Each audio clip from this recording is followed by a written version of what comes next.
말씀은 잠언 19장 21절의 말씀입니다. 제가 읽어드리겠습니다. 사람의 마음에는 많은 계획이 있어도 오직 여호와의 뜻이 완전히 서리라. 아멘. 예. 대부분의 사람들은요, 인생을 살면서 세 가지 공통적인 또는 기본적인 고민을 합니다. 무슨 고민을 하느냐? 첫 번째로, 나는 누구인가? 라는 질문을 던집니다.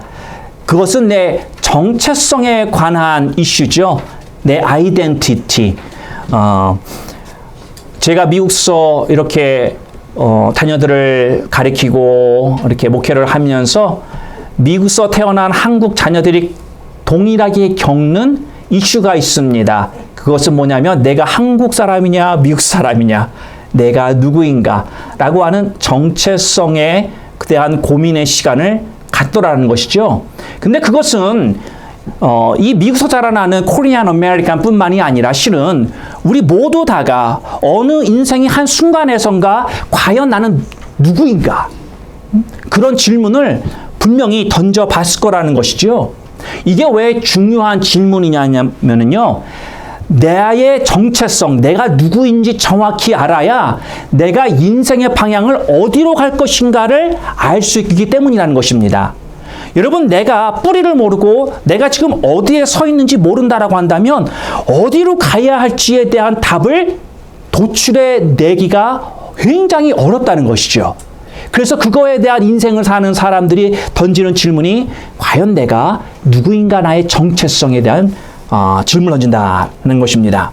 두 번째 기본적인 고민은 내가 과연 중요한 존재인가? importance. 예. 내가 중요한 존재라는 거죠. 여러분, 사람은요, 누구나 다 가치 있는 자가 되기를 원합니다. 그렇지 않습니까? 우리 마음속에는 전부 다가 내가 인생을 살면서 내가 누군가에겐 소중한 사람, 그리고 내가 뭔가를 할 때 그게 귀중한 그런 일로 하기를 원하는 마음이 다 있다라는 것입니다. 여러분, 괜히 대학 가는 거 아니잖아요. 괜히 공부하는 거 아니잖아요. 괜히 미래를 준비하는 게 아니라는 것이죠. 거기에는 나의 꿈이 들어가 있고 내가 앞으로 인생을 어떻게 펼쳐나갈 것이냐, 내가 무엇을 이룰 것이냐, 나의 존재에 대한 그러한 모든 것이 담겨져 있다라는 것입니다. 또한 세 번째 우리가 가지는 고민은 뭐냐면은 삶에서 나의 위치는 무엇인가? 라는 것입니다. 이 질문은 쉽게 얘기를 하면은 내 영향력을 말하고 있습니다. 영향력. 내가 선한 영향력을 끼치고 있는 사람인가? Am I making an impact in other people's lives? 그렇죠? 여러분, 우리는 실은 좋으나 싫으나 우리는 모두 다 영향력을 실은 끼치고 있는 사람들입니다. 여러분의 가정에서 여러분은 남편에게 지대한 영향을 지금 끼치고 있고요. 또 자녀들에게도 여러분들이 큰 영향을 끼치고 있고요. 또 여러분의 삶 가운데서 만난 이런 많은 인연들 가운데도 실은 여러분들이 그런 영향력을 끼치고 있다는 것이죠. 근데 중요한 것은 뭐냐? 이 질문에 대한 답은 그러나 나쁜 영향력이 아니라 좋고 선한 영향력을 내가 과연 끼치고 있는가, 아니면 얼마나 끼치고 있는 것인가, 이거에 대한 질문이라는 것이죠. 자, 그래서 우리는 주변에 좋은 영향력을 끼치길 사람이 되길 원한다. 여러분, 우리가 어렸을 때 우리 부모님들 또 우리 문화에서 하는 말 중에 이런 말 있잖아요. 커서 훌륭한 사람이 되어라. 그렇죠? 여러분, 그런 말씀 많이 들으셨을 거예요. 그런데 그게 무슨 의미인지는 정확하게 말하기가 어려운 거죠. 그렇죠? 그 말은 우리가 바꿔서 오늘 문맥과 이렇게 말씀을 드리면 선한 영향력을 끼치는 사람이 되어라. 이 다음에 커서 사회에 나가서 그런 영향력을 끼치는 사람이 되라라고 하는 어른들의 좋은 그런 마음과 바람이 담겨 있는 것을 그렇게 커서 훌륭한 사람 되어라 라고 한 것이지요. 자, 오늘 제가 여러분들과 함께 이렇게 던진 이 질문들, 이 세 가지 질문에 대한 답은요, 저희가 이 목적이 이끄는 삶, 이 시리즈의 말씀을 계속해서 함께 깊이 보면서 우리는 5가지 목적을 이제까지 살펴왔습니다. 이 인생에 대한 답들이 이 5가지 답에 다 들어가 있다라는 거예요. 예수님께서는 예루살렘에서 마지막 만찬을 제자들과 함께 보내시면서 우리에게 가장 남겨지는 가장 강한 이미지가 뭐냐면은 마지막 만찬 때 예수님께서 허리에 수건을 동이시고 쭈그리고 앉으셔서 제자들의 발을 하나씩 다 닦아주신 그 세족식을 우리는 잊을 수가 없습니다. 예수님께서 이 세족식을 다 제자들을 깨끗하게 씻겨주시고 나서 한 뒤에 예수님께서 뭐라고 말씀하셨는지 성경에서 기록하기를 요한복음 13장 17절에 이렇게 주님이 말씀하십니다. 너희가 이것을 알고 행하면 복이 있으리라. 너희가 이것을 알고 행하면 복이 있을 것이다 라고 말하셨습니다. 우리는 하나님이 내게 무엇을 원하시는가? 내 인생 가운데서 하나님이 원하는 게 무엇인지 이걸 제일 먼저 알아야 된다는 것이죠. 알아야 할 수 있는 것입니다. 그렇죠? 여러분 모르면은 할 수가 없는 거예요. 저희가 이렇게 어렸을 때 우리가 놀이를 해도요, 뭐 요 앞에 뭐 컵을 세워놓고 공을 던져서 컵을 쓰러뜨리는 그런 놀이가 있잖아요. 요 앞에 놓고도요, 이걸 맞히는 거를 아는데 이걸 맞히려고 해도 맞히는 게 쉽지 않잖아요. 그런데 생각해 보세요. 이게 보이지가 않는다 그런다면, 내가 맞춰야 될 게 뭔지 모른다 그런다면 맞춘다고 하는 것은 하늘의 별 따기죠. 그와 같이 우리는 하나님께서 나의 삶 가운데 구체적으로 무엇을 원하시는가, 이것을 반드시 알 필요가 있다는 것입니다. 왜? 그게 우리 인생에 하나님이 주신 목적이기 때문인 것이죠. 이걸 미스하면 우리 인생은 헛산게 되는 거예요. 헛산다. 여러분, 저는 그러니까 보통 그 세상 사람들이 인생을 살면서 가장 두렵다라고 하는 게 아마 이것과 같아요. 내가 마지막 호흡이 끊어지는 그때, 인생의 마지막에 내가 인생을 헛살았다. 그걸 깨닫는 것이 아마 가장 두려운 순간이 아닐까 저는 생각을 해봅니다. 왜? 세상 사람들은 그게 끝이기 때문에. 그렇죠? 인생이 다란 말이에요. 그런데 우리는 예수를 믿는 우리 크리스천들은요, 제게 있는 가장 큰 두려움이 뭐냐면 죽을 때가 아니라 하나님 앞에 설 때. 그렇죠? 하나님 앞에 섰을 때 내 인생을 하나님이 평가를 하시는데, 넌 내가 내 인생을 향하여 준 내 목적을 이루지 못했구나 라는 평가를 듣는다면 아마 하늘이 무너지고 땅이 무너지는 것과 같을 거예요. 예, 그게 가장 두렵다는 것입니다. 자, 그래서 우리는 하나님이 내 인생을 향해서 무엇을 원하시는지 그것을 알고 행하면 그때 내 인생에 복이 있다라고 이 주님이 지금 말씀하고 계신 거예요. 세족식을 하시고 나서. 자, 우리가 오늘 이 목적이 끄는 삶 시리즈 오늘 마지막 시간입니다. 오늘 20주째 이 시리즈를 마치면서 우리는 그동안 우리의 인생을 향하여 가지고 계신 하나님의 목적을 깨달았습니다. 오늘 우리는 앞으로의 삶을 살면서 그 목적대로 행하는 자의 삶은 복 받는 인생이다 라고 말할 수 있는 것입니다. 세상에는요, 여러분들이 할 수 있는 많은 일들이 있습니다. 세상에는요, 좋은 일들, 그거 유익한 일들 많이 있어요. 그래서 여러분들 뭐 그거 하시다고 누가 나쁘다라고 말할 사람 아무것도 없습니다. 그렇죠? 그런데 우리는 그냥 세상에서 유익하다고 해서 하나님이 내 인생을 향한 목적에 부합한다는 개런티는 없는 거예요. 그렇죠? 이게 좋아 보이는 일이라고 해서 이게 내 인생을 향한 하나님의 목적이라고 말할 수는 없다라고 하는 것이죠. 그래서 오늘 우리가 그동안 배우고 깨달은 우리 인생을 향한 하나님의 5가지 목적을, 이것이야말로 정말 근본적이고 이것이야말로 가장 중요한 것이고 가장 좋은 것이다 라고 우리는 결론을 내릴 수가 있는 것입니다. 세상에 아무런, 세상에서 좋은 일, 그런 일들보다는 하나님 보시기에 그 목적에 합당한 일을 하는 게 복 있는 자다라는 것이에요.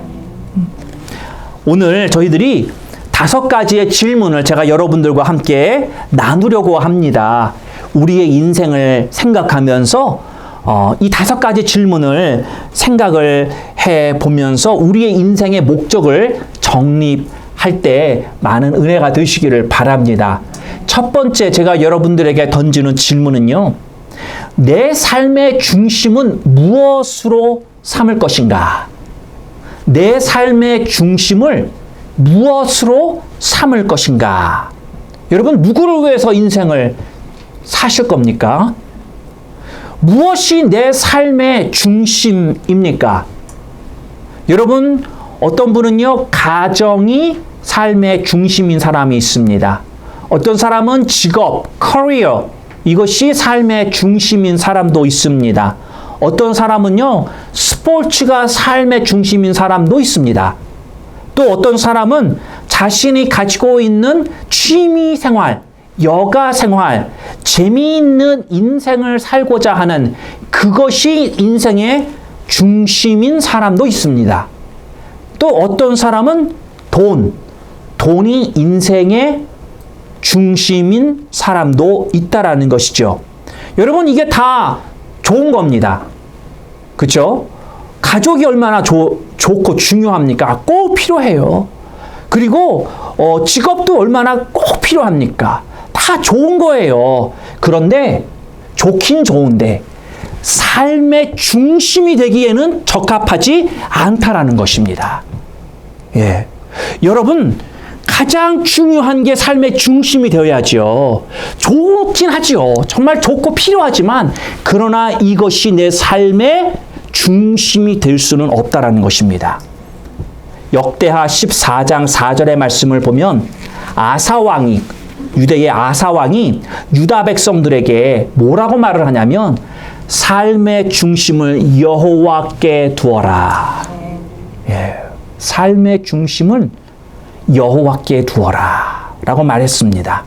실제로 우리의 삶의 중심이 되시는 분은 하나님이에요. 우리가 예수 그리스도를 영접하고 그분께 헌신하면 하나님께서 우리의 삶 속에 들어오셔서 성령으로 우리와 함께 사신다라는 것이죠. 그런데 그게 끝이 아니다라는 것입니다. 예수님을 내가 영접하면서 하나님의 임재가 내 삶에 쫙 있지만, 그런데 이건 시작일 뿐이다라는 것입니다.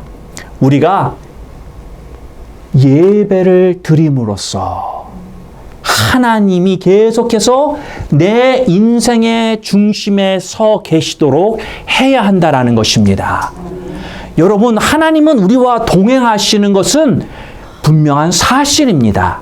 그렇죠? 그런데 여러분, 하나님이 드라이버 사이드에 앉아 계셔서 내 삶을 인도하느냐, 아니면 옆에 있는 패센저 사이드에 앉아서 내가 운전하는 데서 잠깐 보조 역할 하시느냐, 이거는 개인의 삶에 엄청난 차이가 있다는 것입니다. 그렇죠? 예, 하나님이 함께는 계셔요. 그런데 하나님이 내 삶의 중심이 되셔서 드라이버 사이드에 앉으셔서 내 인생이라고 하는 이 자동차를 하나님이 직접 인도해 주십시오. 목자에게 나의 삶을 의탁하는 것과 아니면 예수님이 그냥 옆에 패센저 사이드에 앉아 계시고 예수님, 나는 내 인생을 이렇게 살고 싶습니다. 내가 인생을 운전하며 갈 텐데 제가 조언을 구할 때 그때 좋은 말씀 한두 번씩 해주세요. 이런 관계밖에 안 된다라는 거죠.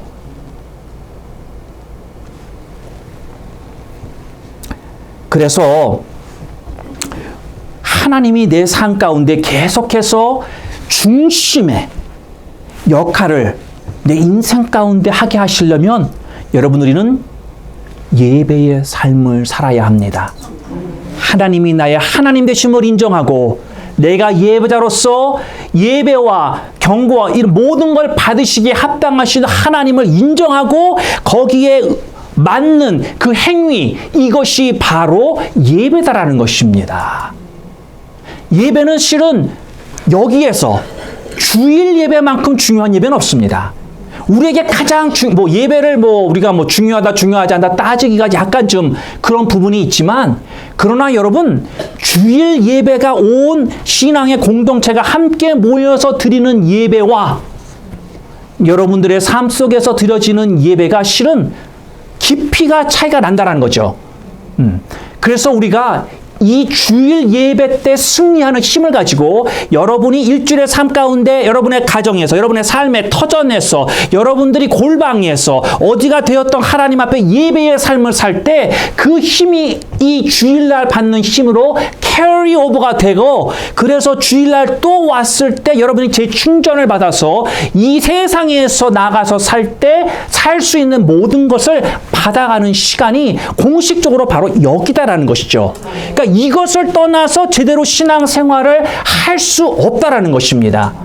많은 사람들이 온라인 예배를 드리면서, 여러분, 우리가 코로나 때문에 특히 이게 더 많이 우리가 겪게 되었던 부분이에요. 예전에도 온라인 서비스라는 게 대형교회 위주로 많이들 있었어요. 그렇죠? 크리스천 채널, 기독교 채널 다 보면 방송 나오고 했단 말이에요. 그 전에도. 그런데 우리가, 여러분, 우리 교회는 많이 하지 않았지만, 그러나 온라인 예배를 많이 드리면서 이제는 사람들이 신앙의 열정을 잃어버리게 돼요. 네. 여러분, 이게 얼마나 위험한 건지 모릅니다.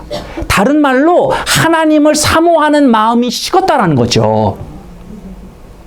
제가 두려운 게 한 가지 뭐가 있냐면, 우리는 주일날 잘들 모이시고 하는데, 우리가 참 이 새벽에도 잘 모여서 기도하고 했는데, 이게 이렇게 그냥 온라인 상으로만 진행되는 것이 이렇게 굳어지지 않을까. 저는 목회자로서 그거에 대한 뭐라 그럴까, 걱정 아닌 걱정이 생기게 된다는 것이죠. 왜냐하면은요, 하여간 나 혼자 어떻게 그냥 온라인 상으로는 분명한 한계가 있다라는 거예요. 이게 여러분들이 이제 어떤 큰 교회나 이제 이런 교회들 지금 현재 나타나고 있는 현상이, 그러면서 신앙이 떨어지기 시작을 하면서 교회를 가고자 하는 발걸음이 점점점 멀어지게 되면서 하나님이 멀어지는 거예요. 그런 현상들이 지금 나타나고 있단 말이죠. 그래서 우리는 이런 부분에 대해서 깨어 있어야 한다라는 것입니다. 그래서 제가 이제 바라기는 이제 조만간서부터 이제 여러분들이 정 상황이 안 되는 걸 그래서 못 나오는 것보다는 그래도 집에서 온라인이라도 하는 게 좋으니까 우리가 그렇게 오픈은 해놓지만, 그러나 가장 좋은 것은 이제 우리가 새벽 기도도 함께 모여서 기도할 때 기도가 더 힘이 나는 줄 여러분 아시죠? 예, 혼자서 내가 기도하는 게요, 5분 한다는 다음에 함께 모이면 10분, 20분도 할 수 있는 거예요. 그래서 자, 에베소서 3장 17절의 말씀 보면 이렇게 말합니다. 믿음으로 말미암아 그리스도께서 너희 마음에 계시게 하옵시고 너희가 사랑 가운데서 뿌리가 박히고 터가 굳어져서, 이렇게 말하고 있어요. 믿음으로 말미암아 그리스도께서 너희 마음에 계시게 하라 라고 말하고 있어요. 여러분, 우리가 하나님 앞에 드리는 예배가 우리의 믿음으로 드리는 거잖아요. 그렇죠?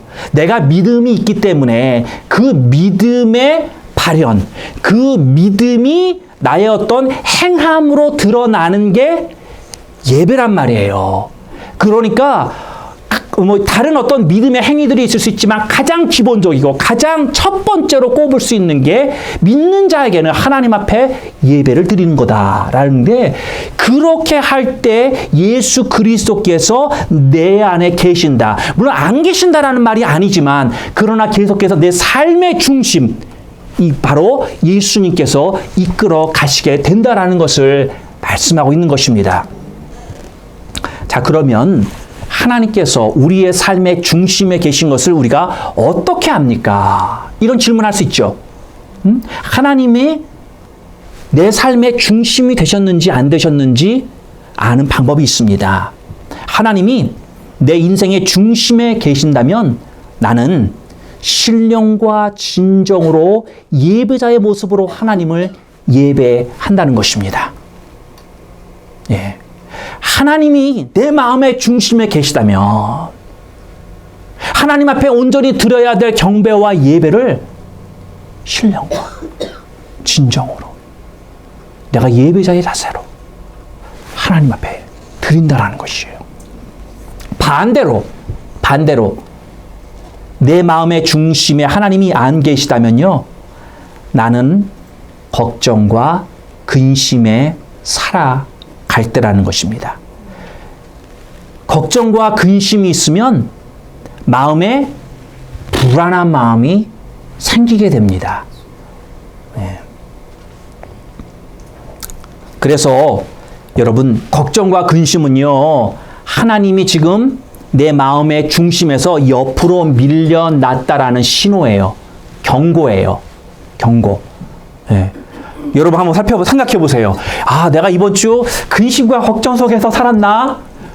물론 100% 다 없었다라고 말하기는 힘들겠죠. 어느 정도는 조금씩은 있을 수는 있을 거예요. 그런데 걱정과 근심이 할 때가 더 많았다.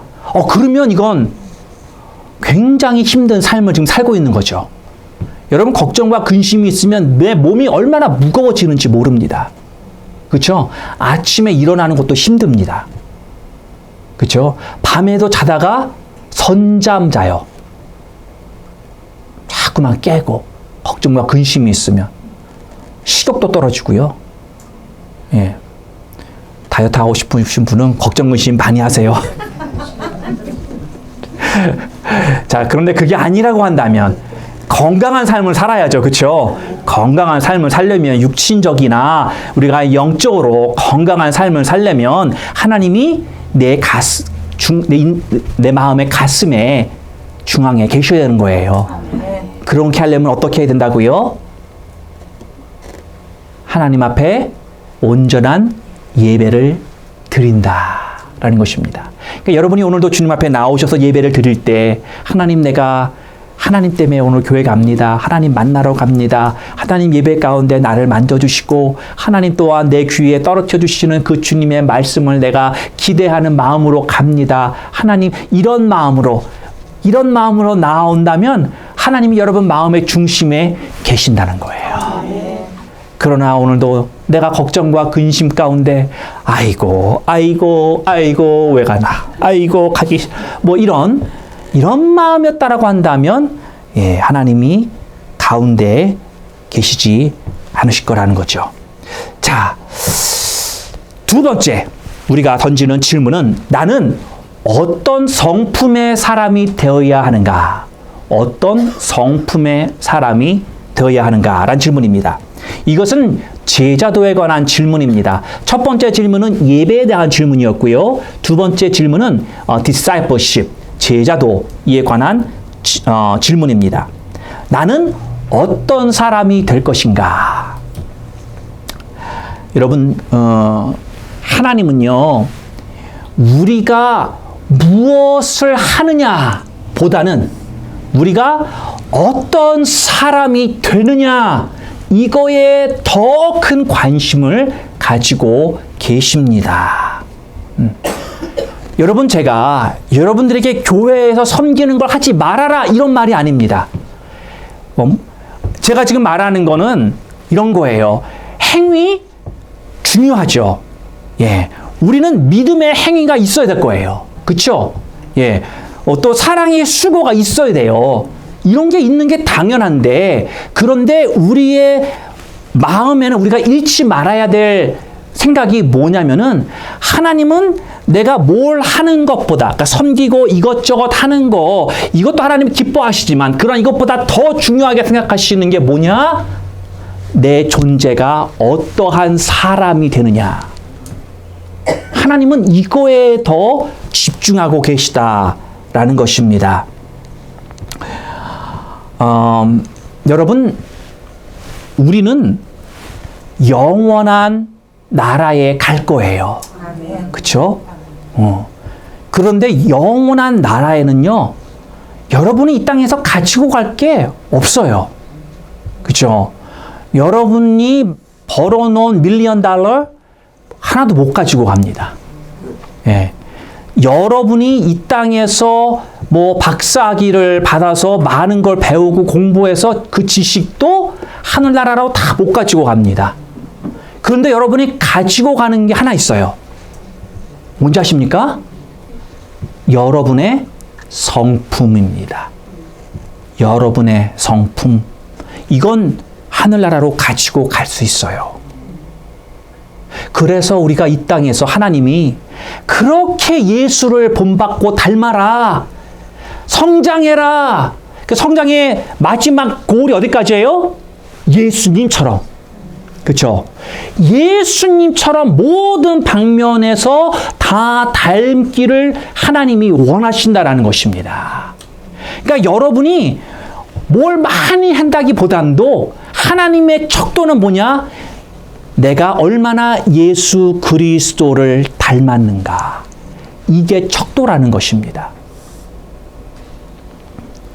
그래서 여러분의, 그러니까 우리 모두 다죠. 우리 인생을 살면서 인생 가운데 우리가 이 journey라고 그러잖아요. 인생의 여정을 살면서 내가 모난 데가 깎임을 받고 하나님이 내 인격을 가다듬어 주시는 거예요. 예수를 더 닮아갈 수 있도록 자꾸만 자신을 발전시키고 내가 받은 하나님이 주신 많은 것들을 활용하고 자꾸만 이것을 더 활성화시켜서 내가 예수님을 닮아갈 수 있도록 하나님이 우리의 여정을 그런 방향으로 인도해 가고 계시다라는 것입니다.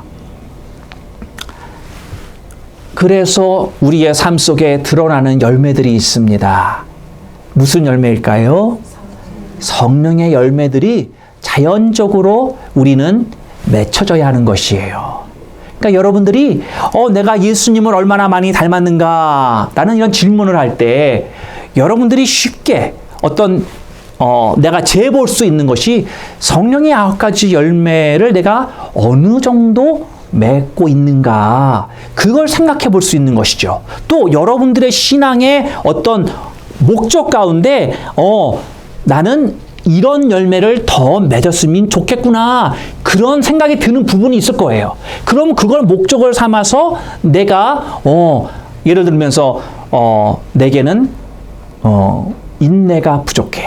그러면 내가 인내를 더욱더 그 열매를 맺어야 되겠구나. 그러면 내가 인내하는 법을 조금씩이나마 처음에는 많이 안 되겠지만 조금씩이나마 인내하는 법을 배워야 되겠구나. 그런 생각 속에서 자꾸만 내 자신을 돌아보고 말씀을 내가 받아들이려고 할 때, 그럴 때 내 인격의 성장이 된다는 것이죠.